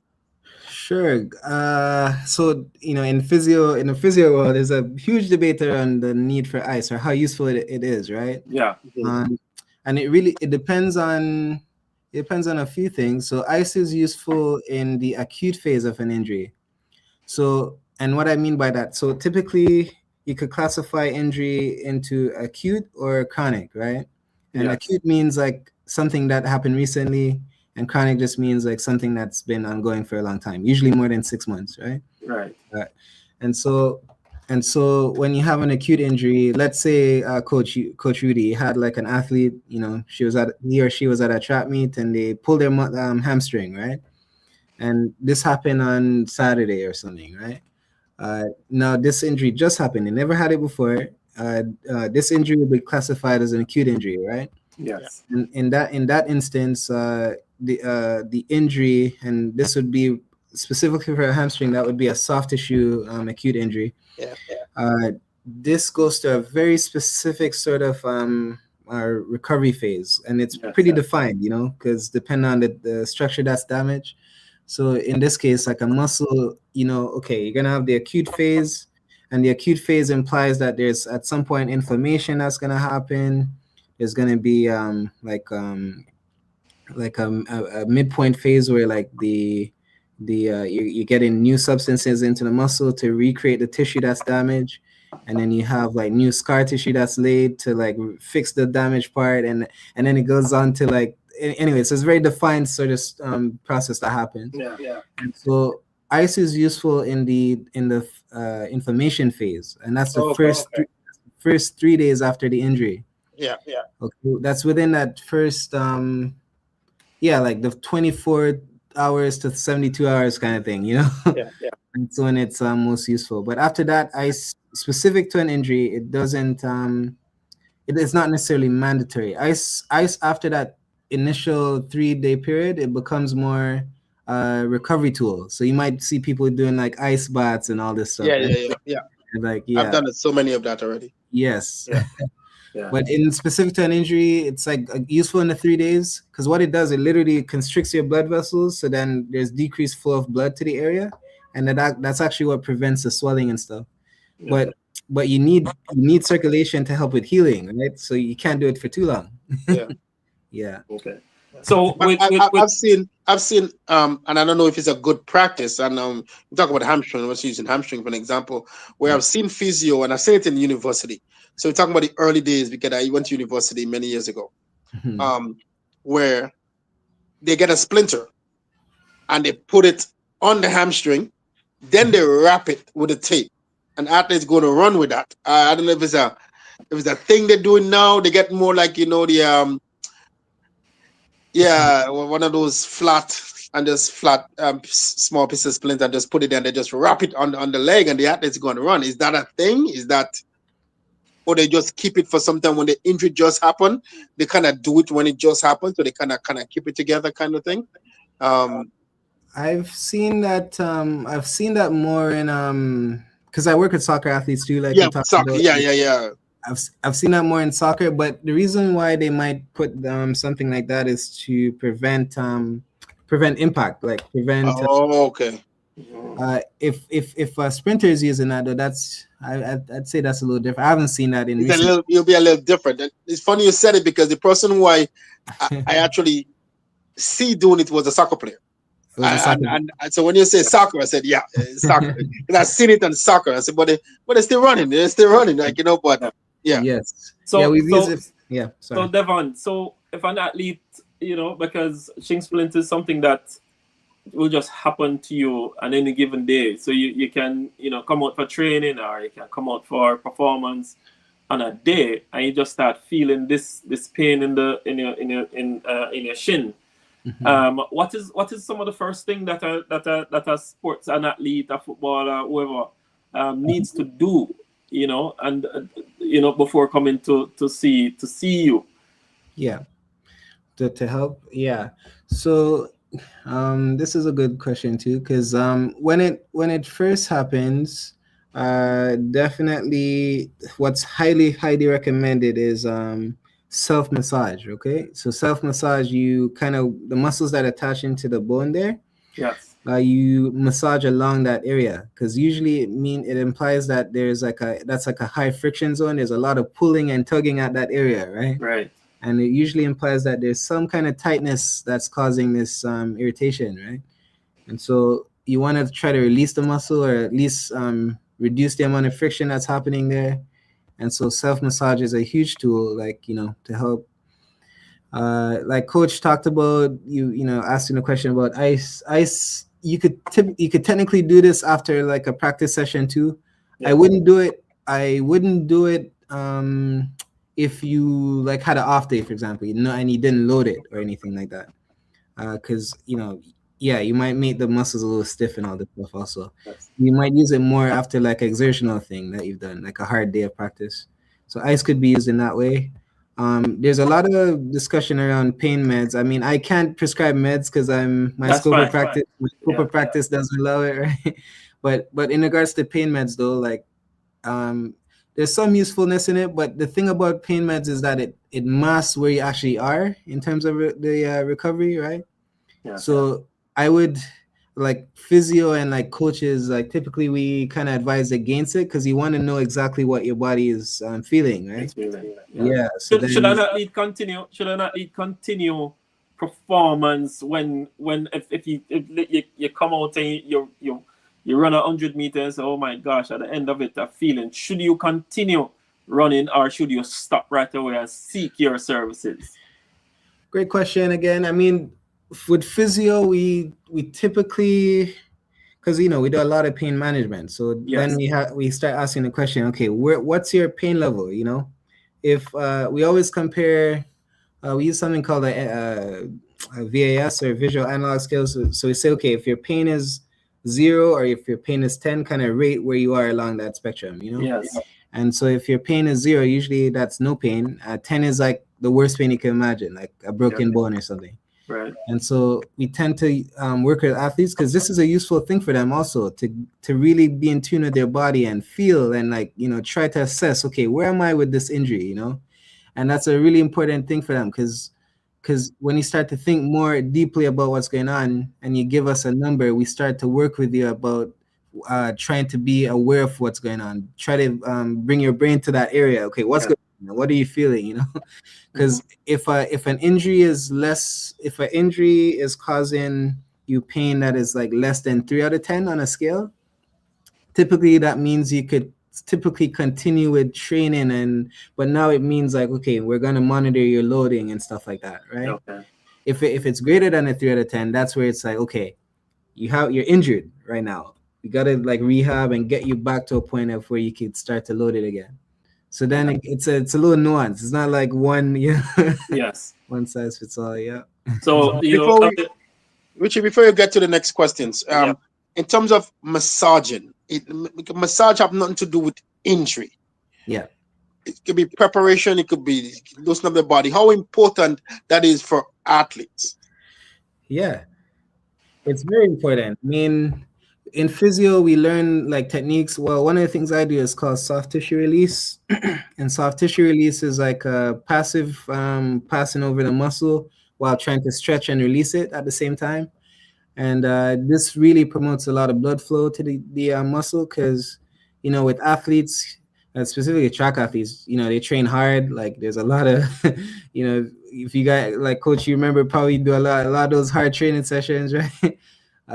And usually there's a lot of lactic acid and like kind of byproducts from use of energy creation in the muscles that are kind of still there, like, and that's what creates that environment of soreness and stiffness and like, that sort of fatigue feeling you get from after hard training sessions, right? And so one of the things to help with that feeling is massage, because massage helps to promote blood flow and that circulation, and that's what you need to kind of get that old stuff out of there to get you feeling better, right? So massage is very, very helpful. Yeah. So it is important that they come to see you to be able to fix this shin problem, because it can persist and get worse, isn't it? Yeah. Exactly. Yes. Yes. Okay, fantastic. All right, so let's move on to the calf muscle injuries now, which is one of the big ones out there for soccer players, for ice hockey players, for track athletes, that kind of a thing. Tell us about what are some of the injuries that you would see, in terms of a calf, because people can have disconnection of muscles or tendons in the calf area as well. Yeah. So calf. Hopefully, I'm not breaking up. You guys are hearing me? No, we're hearing it quite fine. Yeah. Okay. All right. So for calf muscle, calf.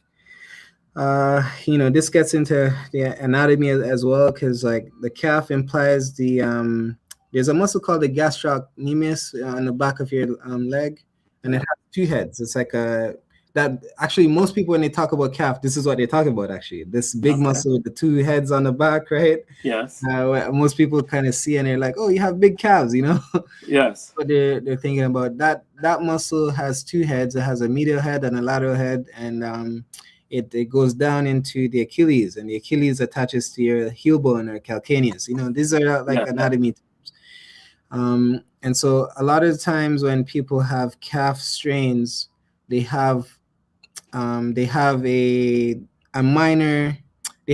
version of an injury to that muscle. It could be like a small tear, it could be like a tendon related issue, but there's something affecting this muscle tendon structure. Yes. There are times though when the calf muscle might imply that there's another muscle injured, and that's what I was talking about earlier, where it gets now you need the physio, right? Because we kind of work through figuring out which one is it, you know? Yes. Yeah. So that's a serious muscle group, because and one of the reasons why I want to talk about these injuries, because just like you're talking about these tendons and you talk about that particular issue that Elaine has, Rudy, that is not going away. I don't know if there's that physiotherapy can help with these calf injuries, because now that what's the name of that injury that she has again? You just mentioned it, Devon, in regards to the tendon. Achilles tendonitis? No, she have. I can't remember it now. We just spoke about it a while ago, but I'll remind you of it later. Yeah. But it's a serious injury in regards to, the tear, and especially when you get a tear, Devon, it is difficult to repair. Mm-hmm. And when we was talking to Dr. Paul Wright, he was saying it is hard for an athlete when they get that kind of an injury to even come back from it at all. It's good to see Elaine performing now, based on the fact that she had that injury and had it for many, many years and has been managing it with Stephen Francis for a lot of years. But these are the muscle groups right there, right? And the calf muscles. So I wanted to ask you though, if taking care of your calf muscles, right? How important is that for especially, sprint athletes? Because a lot of times, and you would know from high school as well, that you do a lot of calf muscle training. Yes. Is an important part of your thing. How important it is for athletes to get these muscle groups stronger and think. Yeah. So the calf muscle, I feel bad that I don't know the exact injury for Elaine, because we're schoolmates. Yeah, I will remember it and tell you. We used to train together and everything, so I know her. Achilles injuries. She has an Achilles tendon injury. Achilles tendon. Yeah, okay. the Achilles tendon injury. Yes. Okay, that's what she had. Yeah, I thought that, because I remember she did one meet where she had to run in the distance. But was it? No, actually, it was sneakers. She had to run in sneakers because it was so painful. Yeah. Exactly. So your question about how important it is. I mean, it's a very important muscle structure, because the calf muscle. So how we learn it in anatomy, like you learn, okay, where does the muscle originate? Where does it insert? Okay. Yes. The calf muscle, it originates in the back of the leg. Just be like your. I wish I could put up a thing here. I'm so graphics. A graphic, but it's okay. Yeah. That's it's okay. Right. We'll get that sometime, because we're gonna have you on to talk about many different injuries. Many different things, yeah. So it's the calf muscle starts in the back of the knee, and like I said, you have the two heads of them. They come down and they meet, and then it goes into the tendon. The tendon attaches into the calcaneus, or the heel bone, basically. This muscle, it's very, very important for plantar flexion, or basically pushing down, which is like basically what sprinting is, right? Like, most people, they sprint, they push off the ball of the foot, and then this is kind of what pushes them forward. So you need really strong calf muscles to help you with that propulsion that's sprinting involves, right? So your calf muscle and like the strength of them and the resilience to injury is very, very important. Most of the sports we've talked about this evening is lower extremity related or intensive, right? Yes. And so calf muscles though, like, because it does plantar flexion, and because of the location of it, you might develop injuries in that region for various reasons. So we had talked about flat foot before, like we talked about it briefly before. Flat foot is another thing that might affect it. You might get this injury also from, the hard surfaces and the loading, like starting to ramp up loading too early and stuff like that. So it's a bit of a delicate area also for injury and injury management. Yeah. Yeah, so it's very important. So, Rudy, I mean, the calf area and those tendons down there, especially for sprinters, is absolutely important that they take care of these. No, it certainly is. One of the things too, a lot of muscle spasm happens, with the calves is a lot of muscle spasm. I have that sometimes too, just sitting here, muscle spasm just happen. One, what could be the cause of that? Two, I hear people talk about, well, did you eat banana today? Did those type of things that is there Yeah. something that, oh, is it water they're not drinking enough? Is that what could be the cause of the muscle spasm? Globally, that's just in the whole body itself, Yeah. especially in the hamstrings and Yeah. in the calves. Is there Yes. is there a reason for that? For that Sure. muscle spasm? Sure, yeah. So the calf is very common area for camping. Very, very common area for camping. And actually, I had a patient recently. She I can't, like Shamika had mentioned, I can't say names or anything because of HIPAA laws, the Yeah, that's fine. Health Privacy Act, right?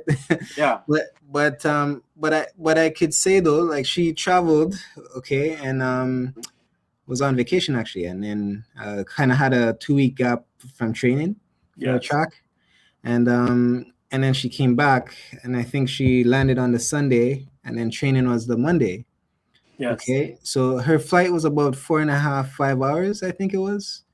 And when you're flying, actually, this is a very important thing, I think, for your viewers and sports people in general. Yes. When you're on a plane, and if you travel anywhere in that 4 to 5 hour length of flight or more, like, this is where you could get like a lot of pooling in the lower limbs. Oh, okay. Yeah, the blood pools there a lot.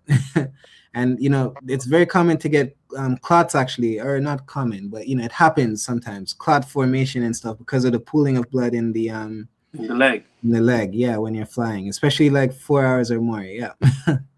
And so she had traveled, landed on the Sunday, she went on to train on the Monday and started to ramp up again. Mind you, she was on vacation for a week. She had a 2-week span of gap from training. She went back to track on Monday, and she just had terrible cramps, very like horrible, like she couldn't walk, kind of thing. Yeah. And so I brought that up because I wanted folks to be aware of, like, because we live in a world now, a lot of us are traveling all over the place for meets or wherever, like, that's important to know. And then in regards to the cramping happens because typically, Coach, you brought up the banana has sorry. It's all right. All right.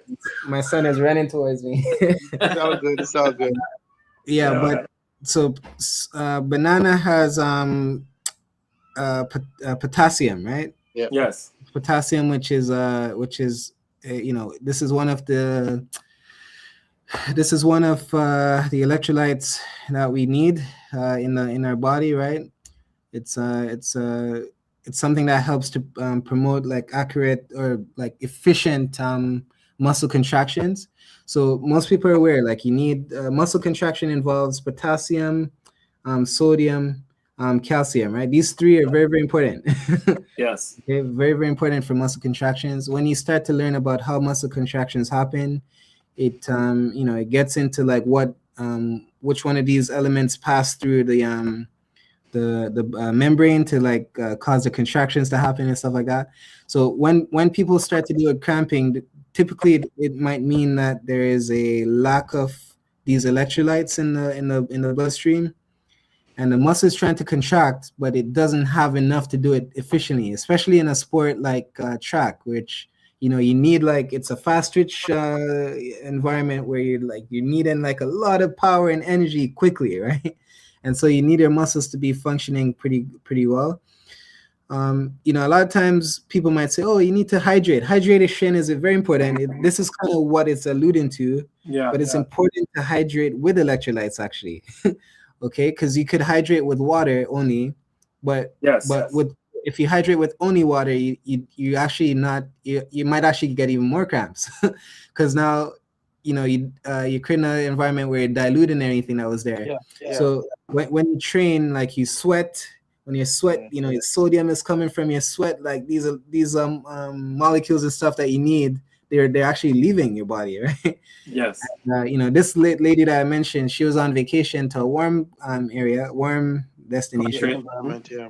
She was sweating a lot, like getting a lot of the stuff out of her body, right? Mind you, not training. And so her body most likely was in a dehydrated sort of zone, Yeah. and she needed, to to get hydrated and ramp up her electrolyte intake and stuff like that. So yeah, that's kind of. So it's important for hydration. Yes. Yeah. So, well, I see. How fast can an athlete recover from a calf injury, though? Is it something that is recoverable to continue performance? Let's say you pick up a calf injury at a meet right now. You run your preliminary event, and then you have your semifinals coming up. Is that something that you can recover from it? Yes, depending on, so in physio we try to grade the injuries. So typically we say, okay, grade 1, 2, 3. You guys might have even heard it when an NBA player gets injured. They have a grade 1 strain or something. You might have heard it said like that. Yeah. So typically we grade the extent of the injury. So calf is the same thing. So depending on how many. And I could give you a basic way I classify it. So typically grade 1 strains, this involves like some micro tearing of the muscle fibers. And most people, they present with pain. Pain is the main complaint. They have pain, but they most likely are able to walk, or they might even be able to run, but not like as well as they did before, but they're able to do some stuff, you know? So this is like a grade 1 strain, which pain is the main complaint. There might be some mild swelling and stuff like that. Grade two injuries now is when you have pain. Typically, there's like an altered function, like they limp or something like that. Like, you know, there's something that's altering like how they're moving. And then there's usually like a visible sign of an injury. So you might have that redness, blue greenish tint of like a, you know, damaged muscle, right? You might see that. That's like a grade 2. And then grade 3 is when you have a full tear, which is, you know, you guys might be familiar with, well, it wasn't a calf, it was a hamstring, but, you know, Johan Blake, he had a massive, you know, tear in his hamstring tear. It was grade 3, right? It was like a full tear. It was like, apparently came off the bone. That was what was being said. I don't know how to do it. Yeah, that was what said, Yeah. So, 1 second, guys. So, that's okay. So a grade 3 strain now is when they might not be able to load it at all. You might see them in crutches, or like, you know, you have all the similar features to grade 2, but it's like more intense. Like, you know, they're not able to put any weight on it at all. So in regards to the question there, you know, about if you could go back to how fast can your athlete recover? So now with between the different grades, grade 1, 2, 3, they have different timelines, right? Typically like general zones of recovery. And so for a grade 1, typically that's like a week to 2 week kind of process. It might go up to 3 weeks, but it's usually a pretty quick recovery, like a grade 1 strain. A grade 2, now you're going into like 3 weeks to like 2 months. That's more like months, right? Potentially. And then now with a grade 3, this is where you deal with a kind of indefinite timeline, but certainly months of recovery. Right? And can a grade 3 be like a lifetime or like a complete, you know, unrecoverable? Yeah. Like, so I mean, most times you'll get some recovery. But as you might notice, like you'll get some recovery, but then you might not be, you know, I can't speak on Elaine's case too much. She's like a public figure, and you know, second fastest woman ever. But you see, in her case, she had this injury. Well, for her specifically, it was a tendonitis, which is another kind of that implies something else. But you could see like you could recover, but you might not be where you were, you know. And you might take a while to get to where you were. I mean, she's a 10.5 sprinter. It's very hard to get back to that after the big injuries like this. And so you could recover. You're gonna recover in some way, but you know, as a coach, there you're gonna want your athlete coming back to where they were, and that's where the uncertainty lies. You know. Yeah, and I'm looking. Everybody, like I said, there is technology today that wasn't around, you know, 10, 20 years ago. There's stuff today that can fast process some people. People could get back on fast. You see hockey players. Bolt himself even went to Germany like there's something special in German that they're doing compared to the rest of the world. But what type of technology or what kind of thing can be used for that? Is it something like a laser? How fast would a laser work in a recovery like that? Yeah.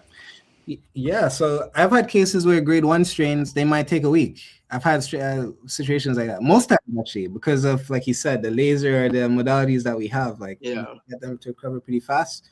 Grade 2 tends to linger a little longer, but we could get them recovering pretty also within weeks rather than months, And so you're right, like, especially if we are able to identify exactly where the tear is, because sometimes people feel symptoms in one area, but the tear is actually somewhere else, and that's also another issue. Yeah, another issue. So there are times when we might have to refer an athlete, especially depending on the time sensitivity of when they need to get back to full strength. We might say, okay, go get an ultrasound. Let's see if they could show exactly where the tear is. When we identify exactly where the tear is, we localize our treatment to that area, and that helps with the speed of recovery too. Yeah, I see. We have another question here. Should I let an athlete having a grade 1 strain? Should they continue at a meet that they are, or should they just abandon the rest of the performance day? Well, great question. I mean. So yeah, this is a controversial one. Yeah. There are many times people continue with grade 1 injuries when like if they have like a weekend of meets, have race on Saturday, race on Sunday kind of thing, and they continue. But my advice to that would be, if you have a grade 1, you should just stop. You should stop. Yeah. You should stop, because grade 1 implies that there's some strain in the muscle, and whenever you hear the word strain, it actually means that there's a tear, but it's just the various levels of a tear, right? But some sort of tear in the muscle fiber. So if there's a tear in the muscle fiber and you still go, there's a chance it might worsen, right? If you keep going. But here's the difference, though. Here, an athlete may not know the levels. Yeah. An athlete may not know if it's a tear or not, because they don't have a physio person with them, and they feel like, okay, well, I'm a little hurt, I'm not hurting much, so where does that leave them? Say, I'm not hurting as much, but it's there. So how like you say, is this following the same thing? Should they stop? Should they done, because they don't know exactly what is happening? Yeah, and oftentimes people confuse a grade 1 with like a muscle cramp, which is like that happens also, right? And so that's a good point, because so I work in soccer actually and track. So I do I work at the Ontario Soccer Center. I get assigned to games in OPL and OPDL and all the stuff. So you got tickets for the World Cup? I'm working on it. I'm trying to get some tickets. Listen, just call on me, Okay, if I'm on the sideline, I don't mind standing up. I'll stand up. Everybody want to do it. Yeah, I'm working on. It's funny. My wife asked me that the other day, and she's like, "You gonna get a ticket?" I'm like, "If I do get, there's a chance I'll get one though. That's the issue." Yeah. It's all right. One is enough. That's good enough. Yeah. You go for all of us. You go for all of us. Yeah. But so coach, so back to your question there. I mean, the reason why I brought up that is that the Ontario Soccer, they start to realize how important it is to identify or classify the extent of the injury right away. Because then you can start to determine, can this person keep going? Because that's like what the coaches want to know. And so in a perfect world, oh God, we get into the track world here where we know track is it's under, like, there's a lot of little issues in track. We know this, right? Like, it's underfunded in a way. In my opinion, it's disrespected, really, because they train. You don't have to tell us. We know. We talk about it all the time. For sure. They say professional, but it's amateur. Yeah. So there's so I said that to say, like, in a perfect world, you'd have like a physio or athletic therapist there to kind of help with those decision making, right? Because when you feel a muscle it could feel like a pull, but it's a cramp, and then you have to identify, okay, what's actually happening, and you need a bit of an expert opinion for it. Yeah. But it's important because, like I said, if I have a high quality athlete, like my girl, to me is a high quality athlete. She's like number 2 in Ontario, number 3 in Canada, right now. So I know her, so I know when there's an injury, so we got it done. We got to stop. And sometimes I go, there's a difference with are you hurting or are you injured? So when there's a difference, sometimes I would like to do a workout. I'm hurting, coach, because the workout is hard, but you're not injured. So sometimes they don't know that. But then you have those low brand fruit, and I said those low brand fruit because a lot of these kids and them in high school, that you went as far as officer without even being part of a club. You just had the speed, you just run. And you have those kids. Let's go with the grass. The grass was running with the basketball shoes, that's how he was identified. So they just come in here and they just have speed because talent and those type of things. So they don't have that with them. So they feel a little muscle. It don't really think to them. They go to a coach or a school coach who don't know nothing. Now at most of our meets, we have a first aid person, professional, but a first aid person. We don't have somebody who is a physio who, like I said, there is that difference between a first aid, a doctor, a physiotherapist, a foot doctor. Like all of these are so different. You know what I mean? A doctor is only specific on heart surgery. Another one that do, there's so many of them that do different things. They all under the same banner, but they're different in the specifics. So you have that with those kids. A lot of these kids then coming in, they don't have that. So they're coming in, the first thing they're going to, because they hear of these people. Like I said, I see some of them running with so much TB tape on them. I said, but if you have so much, something wrong with you.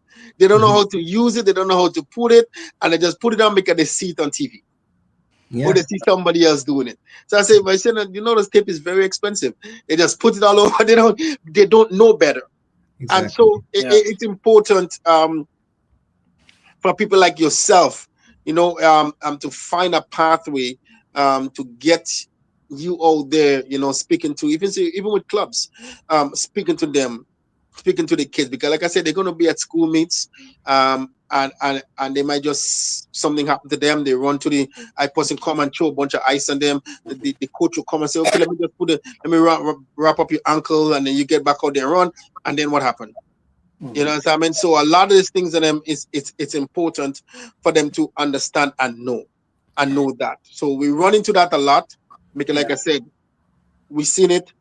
Sports is certainly being used as amateur in this country, even though they say it's professional, and we've seen it as the highest level. My athlete don't have that to bring you with them. They don't have that kind of funding to bring. Some of those who is professional don't have you or don't have the money to bring you with them when they go to a meet. They don't. Yeah. You know what I mean? So that is a serious problem with sports in this country. And same thing with soccer. A lot of soccer clubs, they don't have a physio person with them. They need it. They need that, right? Evan, someone is asking, in regards to recovery, can you be fully recovered from a calf muscle injury? Calf muscle, absolutely, yeah. We can get you to a point of being fully recovered. It's kind of like we said, depend on the grade, you might be in physio for a week or 2 weeks, or up to months. And I've had both cases, actually. Right? So you can. So the key word in that question actually is muscle, right? When you have a muscle injury, muscle implies that you have muscle fibers, and the muscle fibers they get perfused a lot with oxygen. Like it's getting fresh blood flowing through it all the time, and this is good, right? You need that, you want that. And this is actually what helps with recovery, and this is why calf muscle injuries, you could recover from it. You could recover from it fully, typically with therapy and medical treatment. But when you have a calf kind of tendon issue now, which is what Elaine had, which is there's a key difference actually between the two. now this is where it's tricky because tendons, they don't get that nice blood supply and perfusion, right? If you look at any sort of an anatomy picture with muscles and tendons on it, you'll notice that muscles have they're kind of red usually, right? Yeah. And that imply when you see the redness, that's what you want. That means the blood is oxygenated, and that's good. That's what you need. But the tendons are always kind of white, if you notice. Like this is like they're white, and tendons, they don't get like great blood supply at all, and this is why they're very tricky to recover from.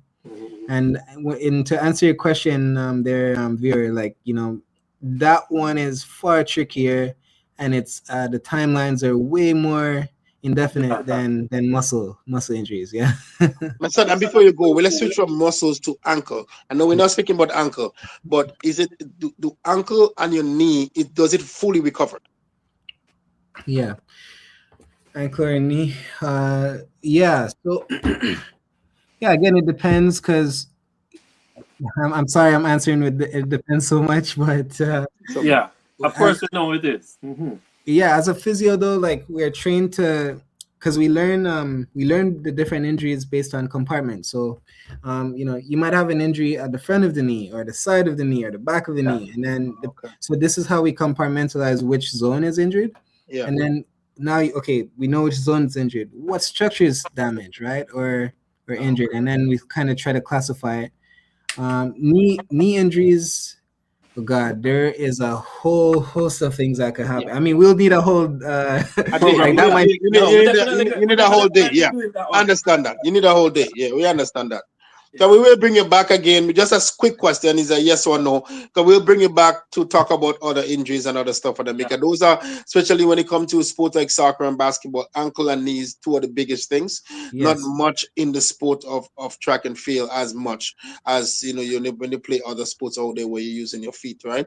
I will say this though before we go, like if you have a osteoarthritis, which is you might have most people are familiar with the term. Yeah. You have that condition. If you diagnose with that condition, that is not you. There's no recovery for it. You always will have osteoarthritis. Yes, osteoarthritis. Yeah, OA. Yeah, and so you do have these kind of degenerative kind of conditions that some people get. They might even get it young. Actually, some people are being diagnosed with this in their 30s even. Right? Yeah. And so if you have this condition, like unfortunately, there's no like full recovery, but there's management of it.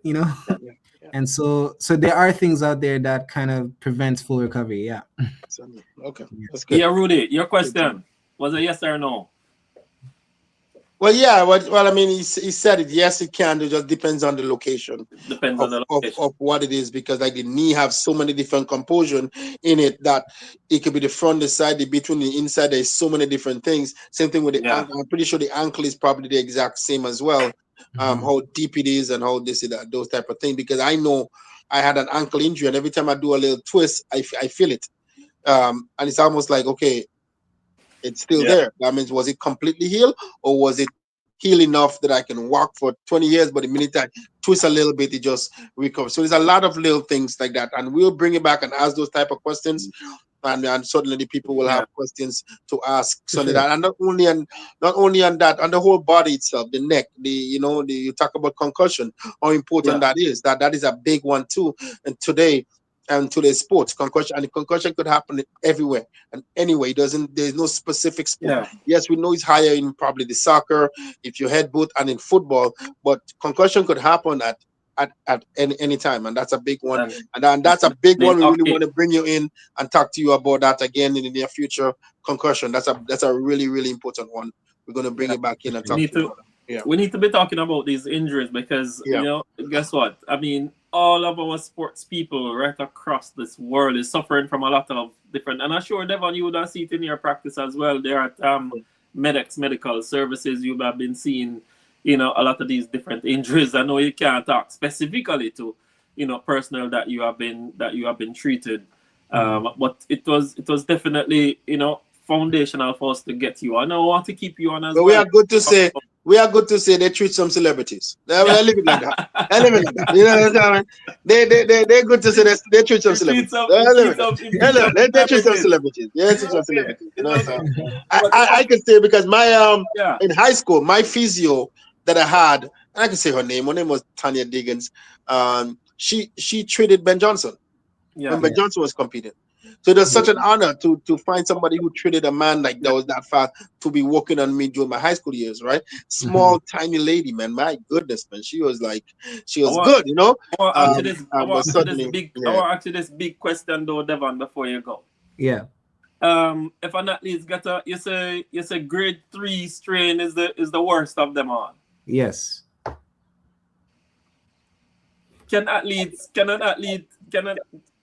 Why would an athlete be fearful? Because like Shericka Jackson, I'm not so sure of the injury that she said that she had. If it was I think it was the upper muscle in the muscle in the upper leg that she had a problem with. I don't remember, but she expressed the fear of running again, that it will reoccur.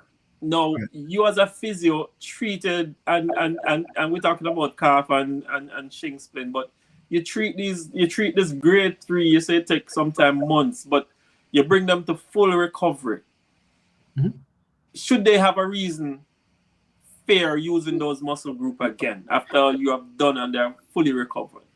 Oh, I love this question because you know, it's a fear. I see the same thing with Johan. His entire thing torn off and thing, and you can see that when he's running fearful that this thing is going to happen again. Shericka over the last 2 seasons, she has been the same thing, and she spoke about it recently that she was fearful, but she feel confident enough that she can use those muscle group again without fear. Right. So, you know, physio, like Coach Rudy, like you had mentioned that you see things have evolved a lot. Like you've noticed, like, okay, like there are new machines, there's new technology. The practice of physio itself has evolved too, because now, like, okay, we treat you, we get you better, but like you said, like there's still like other things happening. Like, okay, this person's fearful to go their full speed, right? Yeah. So, okay, there's like that implies that there's a mental side to that, right? That implies that. So and then of course, like with therapy itself, like we now try to do a lot of because I did, okay, for me personally, I did kinesiology before physical therapy, and kinesiology is basically like personal training. Like, you know, it is. So I know how to program things to get stronger even without an injury, right? Yes. And so physio now, like we're starting to do a lot of strength and conditioning to get people to like that sort of peak performance too. So it merges like rehab with the training, you know what I mean? Yeah. And so now, like, that's certainly been like a huge part of physio in recent years, where you have this kind of merge, right? It's like training plus healthcare in a way. Okay. And then of course, like, you know, it's someone like Shericka, like she had this injury. Now she's gonna be her rehab program is gonna be getting her to a point where like we challenge her muscle strength like to max levels, like getting her to do 1 rep max on various exercises to really challenge the muscle, right? To make sure it's strong enough. And then of course, like the track coaches then will get her to full capacity of sprinting again. But when you get to that point, there is going to be a point, especially if they've been out long enough, where I've noticed that there's a mental aspect. Okay. And so I've noticed this, and I've seen in many, whether it's young or old, like, you know, I've noticed this in various age groups. And so now another aspect in physio that's kind of been evolving is triaging. Like we work, it's like a health circle. It's circle of care, right? We might liaise with a psychotherapist, for example, if needed, to say, okay, because when they start dealing with these roadblocks of the mental sort of back and forth about if they're ready or not, they might need to talk through it, right? To work through some of those thoughts that's holding them back. And I mean, I'm not like a psychotherapist. I wasn't trained as a psychologist. So it's not nothing to do with your muscle being ready for high performance again. It's just pretty much you're in your head. Yeah, That's mentally. what you're saying. Yeah, You mentally. you recover. Your muscle is recover. So you as a physiotherapist now say to the athlete, your muscle I is did my fully job. ready for high Yeah. performance again. So you Yep. just need to get out of your head. Get Yes. up there. That's pretty much what is happening there. More often than not, that's what it is. Because, like I said, we've come to such a far point now in physio where literally you might, in Sharika's case, she might even be doing more weights than she was doing before she was in. You know what I mean? Like, and so that is confirmation that okay, your muscle is strong enough. You know, that should be enough, right? I'm sure that's been kind of what was done in a rehab, right? But now, okay, we have physical proof you're capable. Okay, we've crossed that hurdle.